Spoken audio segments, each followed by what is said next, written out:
Matthew Hopkins, also known as the Witchfinder General, was a notorious figure in English history who was responsible for the execution of numerous innocent individuals accused of witchcraft during the 17th century. In the year 1603, the kingdoms of Scotland and England were united under one ruler, King James VI of Scotland, who also became James I of England. But little did his subjects know, King James had a strange fascination with the occult. Shortly after assuming the throne, King James released his book called Demonology, in which he delved into the world of demons, witches, and the supernatural. This background created a growing public fear of witches that would continue to grow over the years, fueled in part by similar concerns in mainland Europe. In the midst of political and religious turmoil during the English Civil Wars, a previously unknown figure named Matthew Hopkins emerged. Matthew Hopkins was born in England in 1620, and he was the son of James Hopkins, a Protestant minister. Little is known about his early life, but it is believed that he received a good education and was well educated. Some people believe Hopkins was a lawyer before he changed his career, but it is not evident.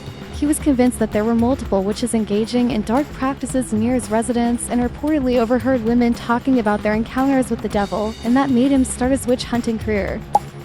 He took on the role of Witchfinder General, asserting that he had been authorized by Parliament to identify and punish witches. Accompanied by his group, he journeyed through the villages and towns of eastern England, interrogating and testing women for signs of witchcraft. Naturally, all of this came with a supposedly reasonable price tag of 20 shillings a town. Hopkins, a savvy entrepreneur, seemed to have swiftly transformed his mission into a lucrative career, to the extent that local taxes were being imposed to support his passion.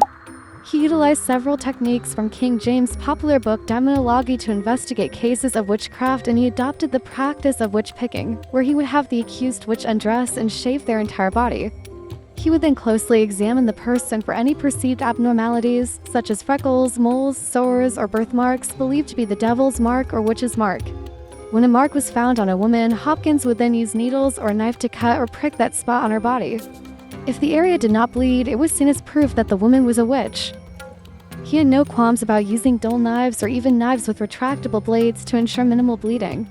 And since he was earning a substantial amount for hunting witches, he was determined not to let anything interfere with his income, even if it meant causing minimal harm to his targets.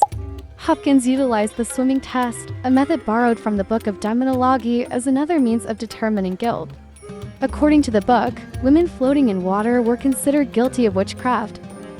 In the test, the suspect was restrained with a rope around their arms and legs and occasionally secured to a chair. The outcome typically ended in death, regardless of the outcome of the swimming test. If the suspect floated, they were executed by hanging. If they sank, they often perished by drowning. Hopkins achieved great success in his witch hunting techniques. He meticulously documented his work, and in 1647, he authored a book titled The Discovery of Witches, detailing his methods.